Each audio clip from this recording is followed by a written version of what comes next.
It's strange.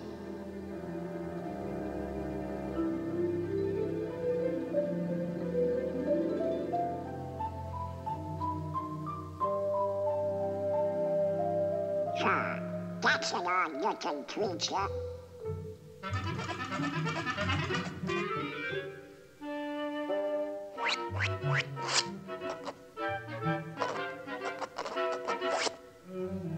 What kind of a crazy place is this?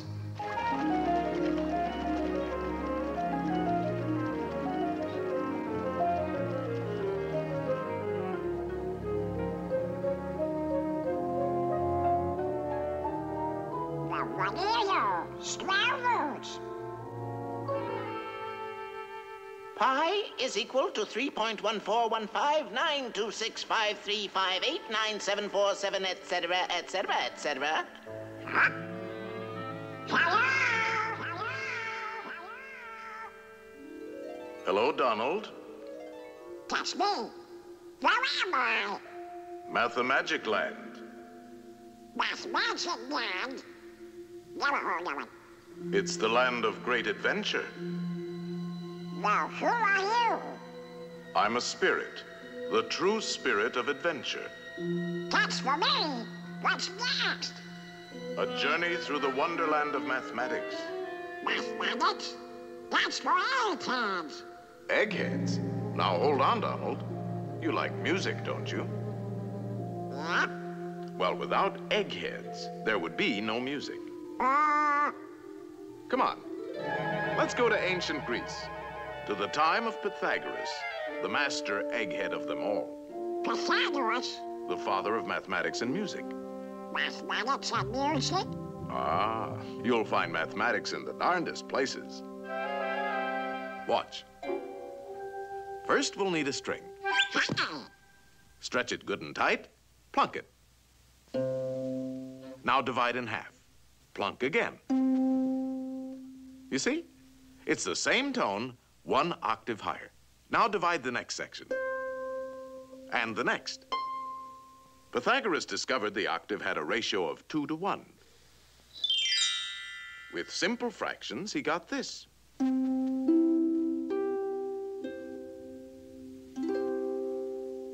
And from this harmony in numbers developed the musical scale of today.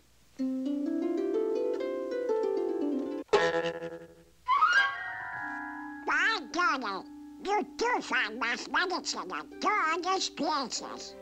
You can imagine how excited Pythagoras was when he shared his findings with his pals, a fraternity of eggheads, known as the Pythagoreans. They used to meet in secret to discuss their mathematical discoveries. Only members were allowed to attend. They had a secret emblem, the pentagram. Let's see what the topic is for today.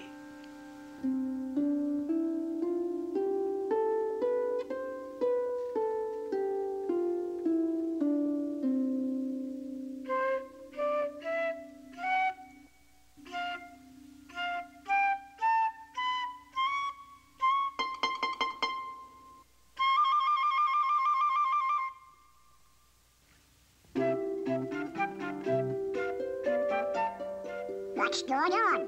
Shh, it's a jam session. Give me something with a beat.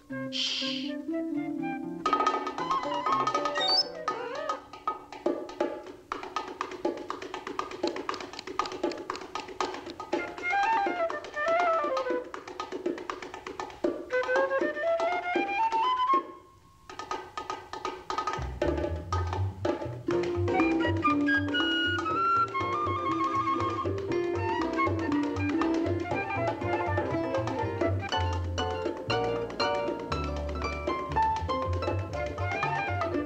So from these eggheads, the Pythagoreans, with their mathematical formula, came the basis of our music of today.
Pythago, boy, put it down. Well, I'll be a postman head. It was our old friend Pythagoras who discovered that the pentagram was full of mathmagic. The two shorter lines combined exactly equal the third. And this line shows the magic proportions of the famous golden section. The second and third lines exactly equal the fourth. Once again, we have the golden section. But this is only the beginning. Hidden within the pentagram is a secret for creating a golden rectangle, which the Greeks admired for its beautiful proportions and magic qualities. The star contains the golden rectangle many times over.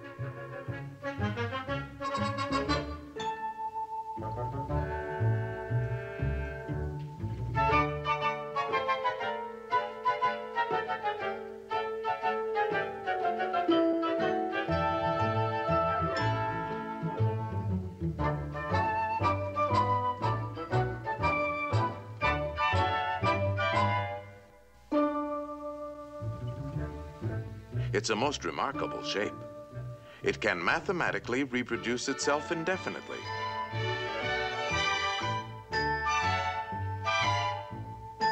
All these rectangles have exactly the same proportions.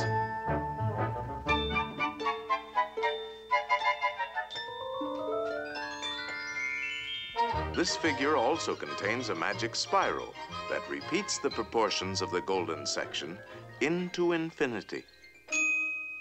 To the Greeks, the golden rectangle represented a mathematical law of beauty. We find it in their classical architecture. The Parthenon, perhaps one of the most famous of early Greek buildings, contains many golden rectangles.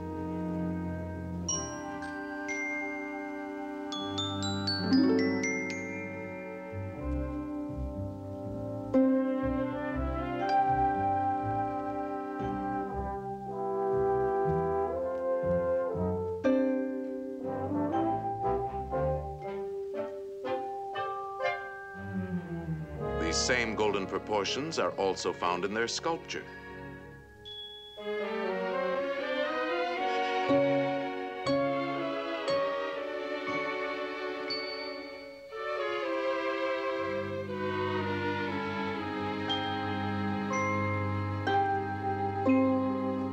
In the centuries that followed, the golden rectangle dominated the idea of beauty in architecture throughout the Western world.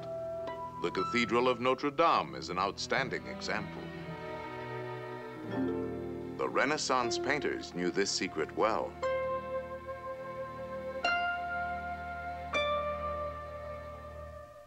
Today, the golden rectangle is very much a part of our modern world.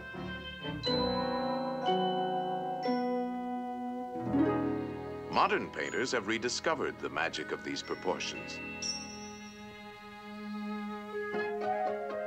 Indeed, this ideal proportion is to be found in life itself. Boy, oh boy, oh boy. This is mathematics. I got mathematical figures like that. Donald. Let me try it. No. Ideal proportion. Not quite.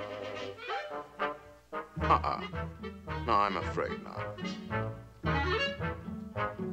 Well, we can't all be mathematically perfect. Oh, yeah? Yeah, I knew I could do it. Now that you're all pent up in a pentagon, let's see how nature uses this same mathematical form, the petunia, the star jasmine,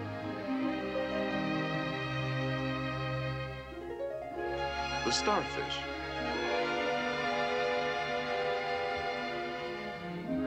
the wax flower,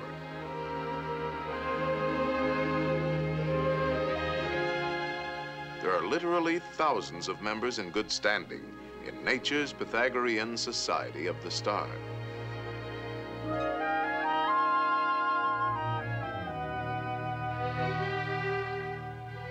All nature's works have a mathematical logic, and her patterns are limitless.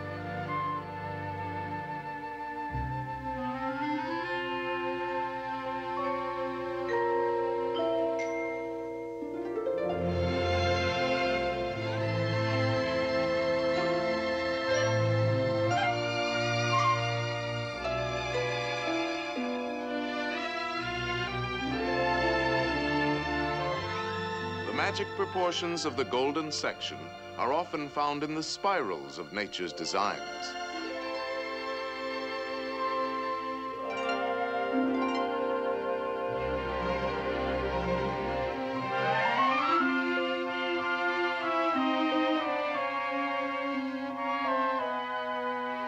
The profusion of mathematical forms brings to mind the words of Pythagoras. Everything is arranged according to number and mathematical shape. Yes, there is mathematics in music, in art, in just about everything. And as the Greeks had guessed, the rules are always the same.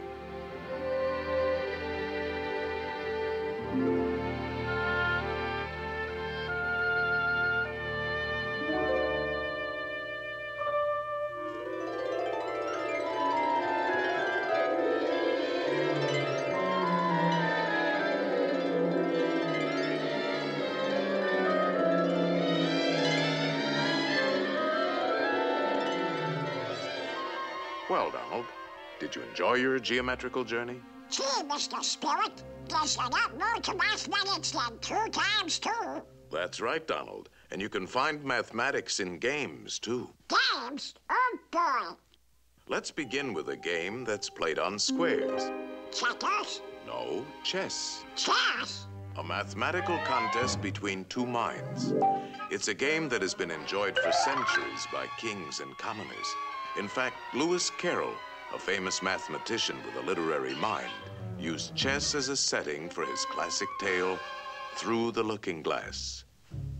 Alice found herself face to face with a none too friendly group of chess pieces. Good heavens, what's this? Upon my soul, it appears to be a lost pawn. I'm no pawn. I'm Donald Duck.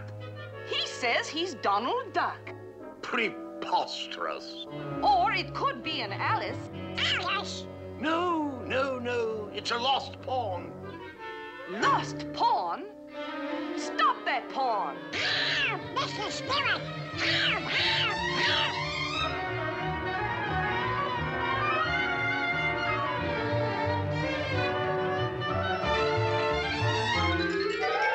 Ow!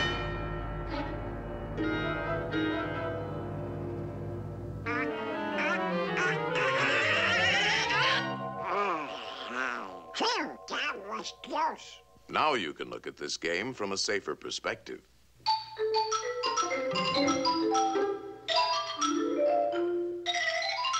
Chess is a game of calculated strategy, and since the board is geometrical, the moves are mathematical.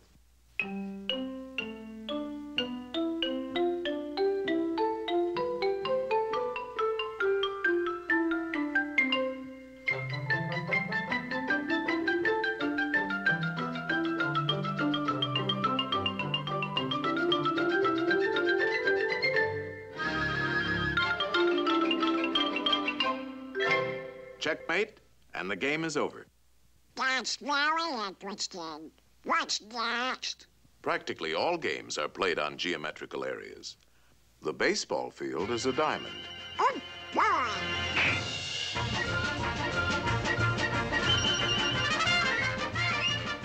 And without mathematics, we couldn't even keep score. Football is played on a rectangle divided by yard lines. Basketball is a game of circles, spheres, and rectangles.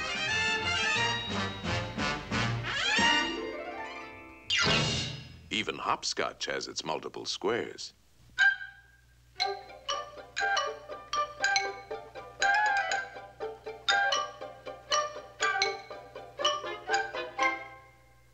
What's next? Get any wins? No, a mathematical game played on a field of 2 perfect squares, using 3 perfect spheres, and a lot of diamonds. In other words, billiards. Oh, boy. That's for me. You know the game, don't you, Donald? Of course. The cue ball has to hit the other 2 balls. Like this.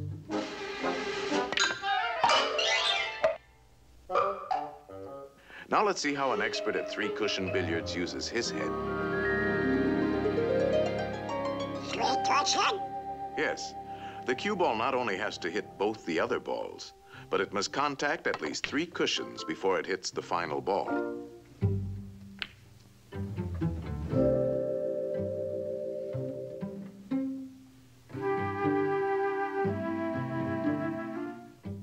One, 2, 3.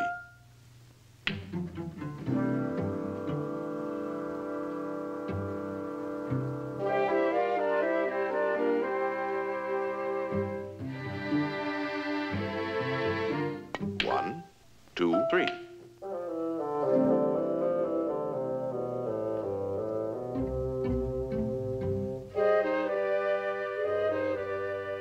It takes an expert to make several shots in succession.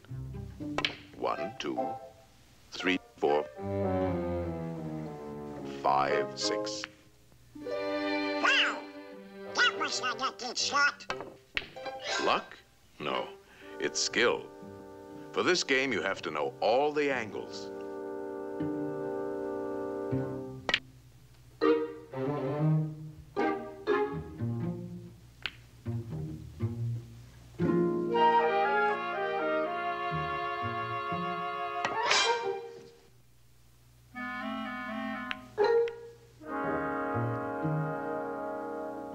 One, 2, 3, 4, 5, 6, 7.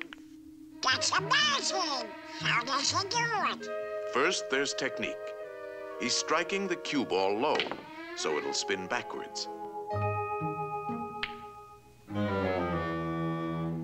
Hitting the ball on the right side will make it hug the rail.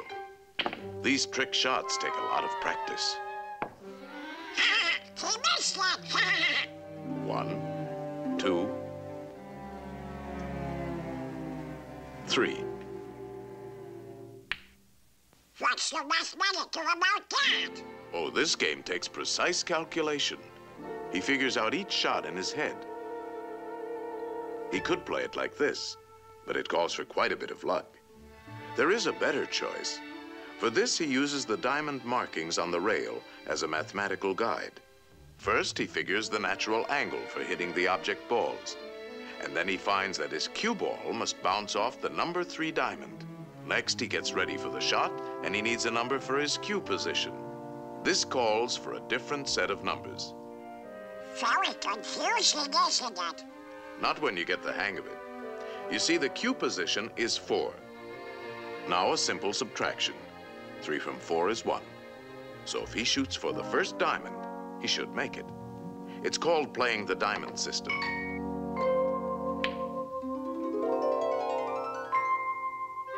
Natural angle, 2. Cue position, 1.5, 2, 2.5, 3, 3.5. 2 from 3.5 is 1.5. So, shoot halfway between the first and second diamonds. There's nothing to it. Give me one. Let's see now. If I hit it here, it'll bounce there and go here. If I hit it here, 4.5 minus 3, 3.5 plus 4 added to 2, then divided into 2. I guess I should shoot about here. No, Donald. There's no guesswork to mathematics. It's quite simple. Natural angle for the hit, 2.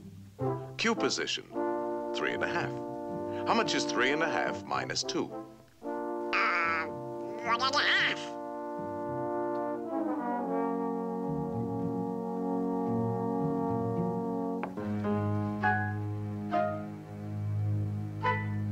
Hey, it works! Oh boy, it's a 6. If I hit it here, 3.5 plus 4, 2, 4.5 minus 3, divided by 9. You're making it tough for yourself, Donald.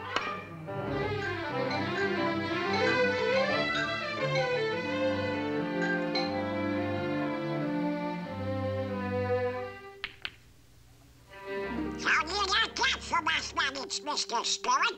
Wonderful, Donald. And now you're ready for the most exciting game of all. Oh boy! And the playing field for this game is in the mind. Uh-oh. Look at the condition of your mind. Antiquated ideas, bungling, false concepts, superstitions, confusion. To think straight, we'll have to clean house.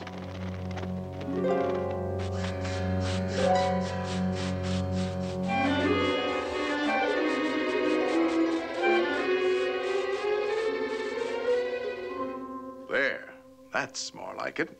A nice clean sweep. This game is played with circles and triangles. Think of a perfect circle. A perfect circle. Perfect circle. Perfect. Put a triangle inside and turn it. Now spin the circle. And what have you got? A ball. Yes, a sphere. The shape of things is first discovered in the mind. Slice off the top, and we have a magnifying glass. That's right. A lens is a section of a sphere. All optical instruments are created through mathematics. You see, there's a lot more to mathematics than just numbers and equations. Let's get back to our circle and triangle. Roll it, and we have a wheel.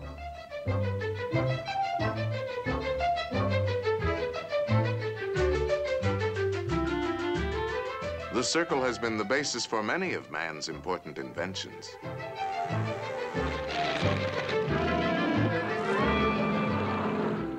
The mind can create the most amazing things.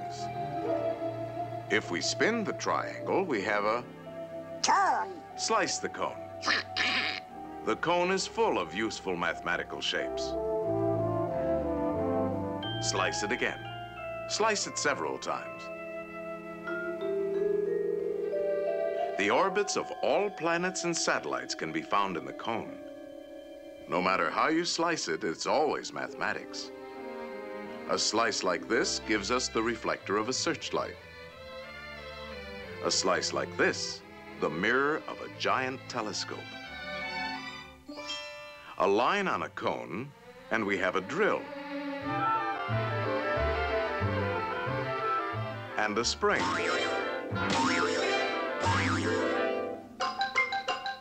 Now you're ticking.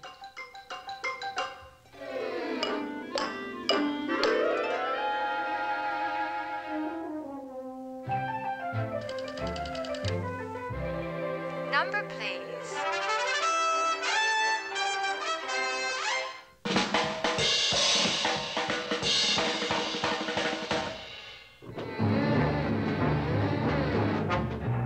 The mind is the birthplace for all of man's scientific achievements.